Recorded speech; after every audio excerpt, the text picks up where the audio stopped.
Welcome back to another Explainer. Today, we're diving straight into the hidden philosophical mechanics that rulers throughout human history have used to maintain absolute power. You know, we look at monumental structures like the pyramids or the Great Wall, and we absolutely marvel at the engineering. But honestly, the real marvel is the architecture of the mind. How on earth did a tiny elite convince millions of people to endure back-breaking labor, pay heavy taxes, and just march into war? Well, the answer isn't just brute force, it's philosophy. So, here's our roadmap for today. We're going to cover the paradox of civilization, rule by divine mandate, legalism and the iron fist, Confucianism and social harmony, the Machiavellian fear factor, and finally, wrap it up with the pillars of power. Let's get right into it. Number 1. The paradox of civilization. Our story actually kicks off in ancient Mesopotamia, right around 4000 BCE. This is where the invention of agriculture completely, fundamentally revolutionized human society. Down in the Sumerian city of Uruk, between the Tigris and Euphrates rivers, people figured out how to harvest cereal grains like wheat and barley. Now, this ingenuity allowed Uruk to totally boom to over 50,000 residents. But here's the crazy part. Relying on those grains physically altered the human body. We went from being these robust, highly mobile hunter-gatherers, basically super athletes averaging 5'9", down to an average of just 5'3" for men. We literally shrunk. We became smaller, less noticeable farmers, permanently locked onto a specific plot of land at the very bottom of a massive social pyramid. And all the profits? They funneled right up to the kings at the top. So you gotta ask yourself, why didn't the masses just rebel? Why settle for a life of farming day in and day out, doing all the backbreaking labor, and then spending your off-season building massive monuments for someone else? I mean, survival was definitely part of it for sure, but the real glue holding this incredibly unequal system together, that was philosophy. Which brings us to number 2, rule by divine mandate. Because to enforce absolute obedience, early rulers needed something unquestionable, so they looked to the heavens. Take ancient Egypt. The entire society existed literally to serve the pharaoh. Scribes, artisans, soldiers, farmers, their ultimate purpose was serving a ruler they believed was an actual, immortal god.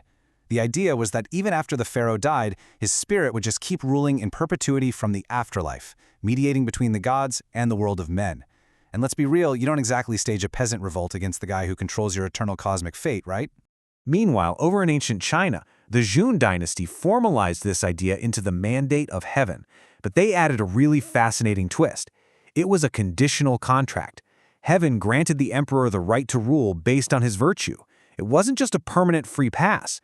If the ruler became corrupt, the heavens would send signs. We're talking massive floods, droughts, famines, which signaled the blessing was revoked. It was a brilliantly effective tool that justified the Jun taking power, and it kept the masses totally obedient, well, as long as the rivers stayed calm. Section 3. Legalism and the Iron Fist.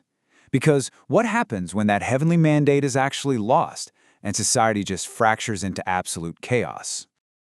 Just look at the timeline. When the Zhou dynasty fell, China plunged into this brutal 800-year era of chaos called the Warring States period.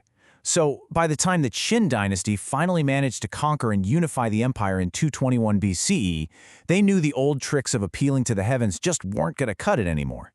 They needed a much harsher tool to force a fractured population into a unified, obedient empire. Enter the philosopher Han Feizi and his ideology, legalism. Legalism completely tossed out the romanticism of the heavens and claimed a pretty dark truth. Humans are inherently selfish, period. We only act in our own self-interest. So the only way to keep folks in line isn't through virtue, it's through a powerful ruler with complete control. It relied entirely on earthly brutality, a ruthless system of harsh punishments and rewards. Follow the emperor or face the iron fist. No in between. Moving on to number 4, Confucianism and social harmony. Now, fear is undeniably effective in the short term, right? But ruling by the iron fist is just exhausting to maintain. It brews deep resentment.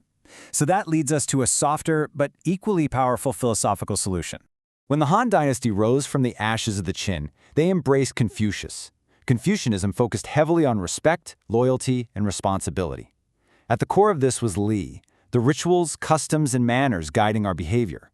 Think about it. This philosophy essentially told the ancient farmer that their difficult, repetitive labor wasn't a punishment.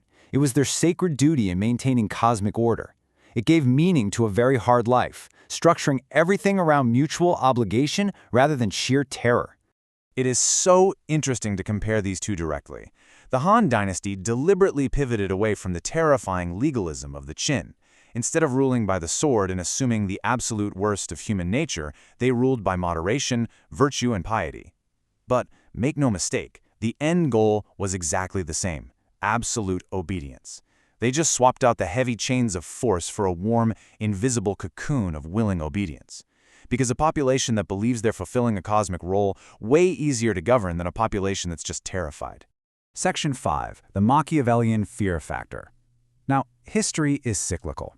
That cynical view of human nature from the legalists, it never truly vanished. It just resurfaced later on.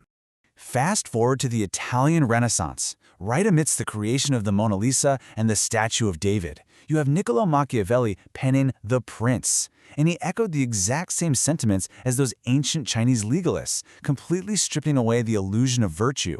He famously argued that it is much safer to be feared than loved, because men are selfish. They'll break the bonds of love for their own advantage. But fear of punishment never fails. He completely exposed the raw, cynical mechanics of elite control. To put it bluntly, why didn't the commoners revolt against lords who did literally nothing but tax them? Because they were sold a terrifying alternative. The messaging was simple. Yeah, we tax you heavily, but without us, the Huns or the Mongols are going to ride into your village and destroy absolutely everything. People paid up and stayed in line because they lived in absolute dread of the chaotic alternatives that would sweep in if their ruthless leaders ever fell.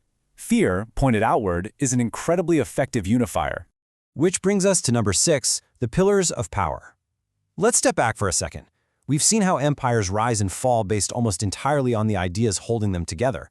When we lay it all out, the pattern is undeniable. Whether a ruler relied on the illusion of divinity like the Egyptian pharaohs, the threat of an iron fist like the Qin dynasty and Machiavelli, or that warm cocoon of social duty like the Han dynasty, they always required a philosophy to sustain their empire.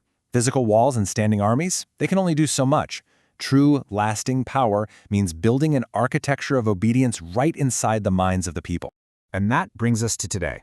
As we wrap up this explainer, I want you to really consider our modern society. We might not have pharaohs or absolute emperors anymore, but we still operate within massive hierarchies. Look around. Are the systems demanding your time, your taxes, and your obedience built on a subtle fear of losing what you have? Are they built on a deeply ingrained sense of duty? Or maybe some newly invented mandate? Ask yourself, which of these ancient philosophies is still quietly keeping you at your desk right now? Thanks for joining me on this explainer, and keep questioning the world around you.